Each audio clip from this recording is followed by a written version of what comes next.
الله الذي نزل الفرقان على عبده ليكون للعالمين نذيرا وداعيا إلى الله بإذنه وسراجا منيرا والصلاة والسلام على شمس الهداية واليقين وسلم تسليما كثيرا كثيرا أما بعد فأعوذ بالله من الشيطان الرجيم بسم الله الرحمن الرحيم لقد كان لكم في رسول الله أسوة حسنة وقال النبي صلى الله عليه وسلم إن الله يرفع بهذا الكتاب أقواما ويدع به آخرين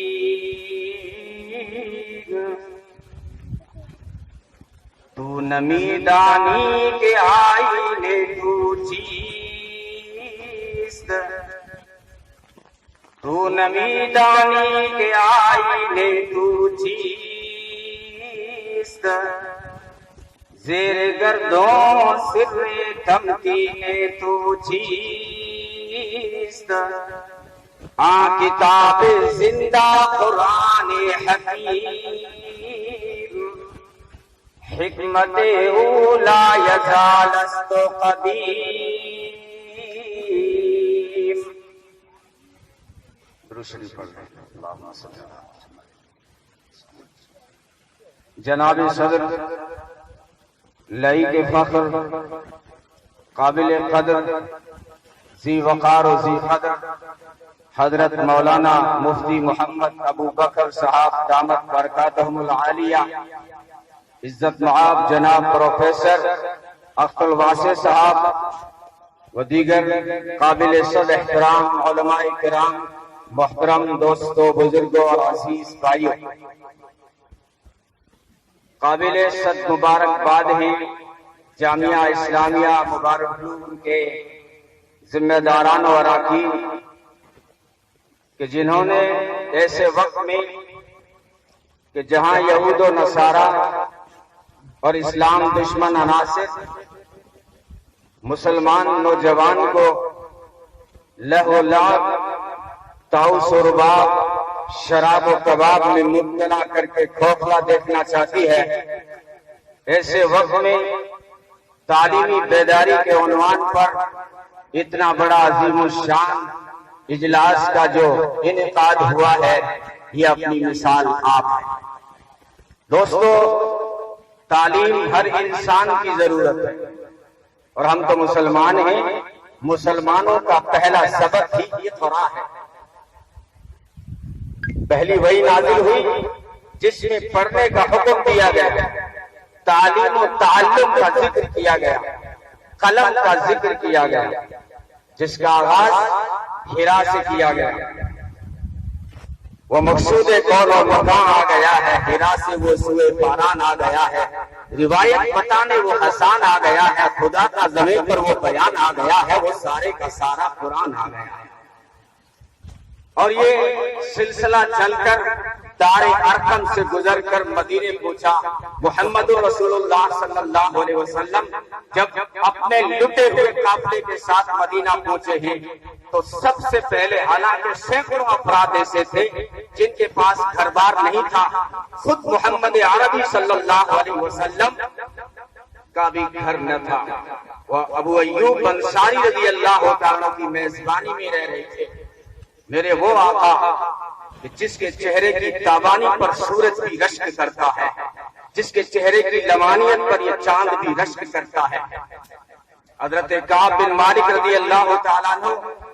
فرمایا کرتے تھے، میری نگاہ پڑتی نا جب میرے آقا کے چہرے پر،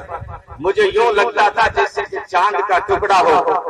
تو برا بن عازب نے فرمایا یوں نہ کہو کہ چاند کا ٹکڑا ہے، یوں کہو نا وہ ماہ کامل پورا چاند نظر آتا ہے۔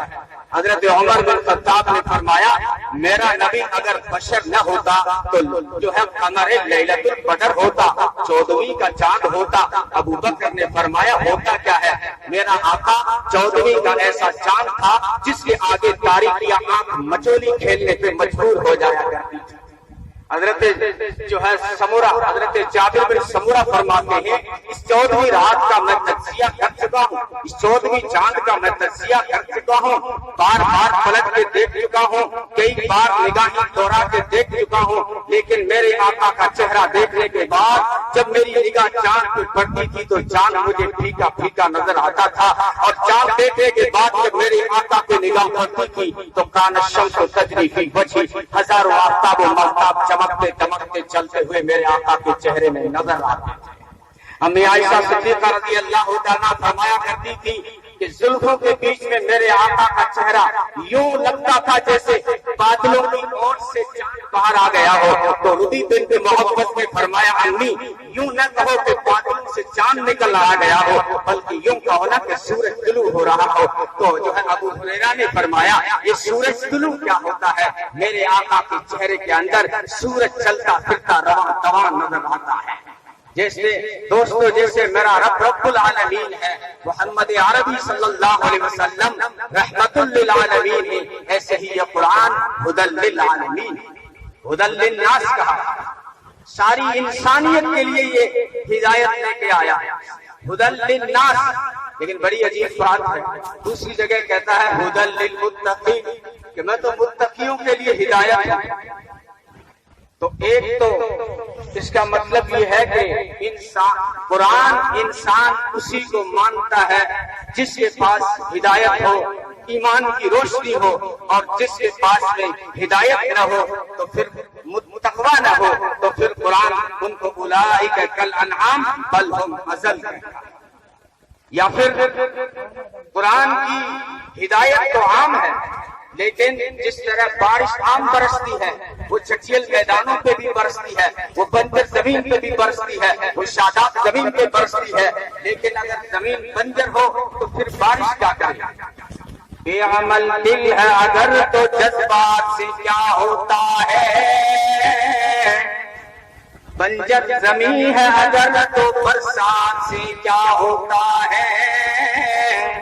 تو بارش برسی تو سب پر، قرآن کی ہدایت برسی تو ابو بکر جو ابو جہل پہ بھی برسی، ابو لہب پہ بھی برسی، عتبہ اور شیبہ پہ بھی برسی، لیکن یہ زمین بنجر تھی اس لیے جو ہے کانٹے نکل آئے، بدبو پھوٹ پڑی، لیکن یہی بارش ہدایت کی جب برسی نا شاداب زمین ابو بکر پر تو صدیق بن گیا، یہی بارش جب برسی نا شاداب زمین عمر پر تو پھر جو ہے عادل و فاروق بن گیا، یا یوں کہو تاجر آ رہا تھا قرآن کی ہدایت کے چھانٹے پڑے ابو بکر صدیق بن گیا، تلوار لے کر آ رہا تھا قرآن کی ہدایت کے چھانٹے پڑے اور جو اب فاروق عادل بن گیا، یا یوں کہوں بچہ آ رہا تھا کھیلتا ہوا قرآن کی ہدایت کے چھانٹے پڑے حیدر کرار بن گیا، وہ سلمان آ رہا تھا ایران سے آ رہا تھا قرآن کی ہدایت کے چھانٹے پڑے خاندان نبوت کا فرد بن گیا، ابو ذر آ رہا تھا جو قرآن کی ہدایت کے چھانٹے پڑے تو پھر جو ہے زہد کا سلطان بن گیا، عبداللہ بن مسعود آ رہا تھا قرآن کی ہدایت کے چھانٹے پڑے فقیہ الزمان بن گیا، عبداللہ بن عباس آ رہا تھا قرآن کی ہدایت کے چھانٹے پڑے مفسر قرآن بن گیا۔ وہ دیکھو وہ رنگ کا بھی گورا نہیں سانولا ہے، قریب کا نہیں دور کا ہے،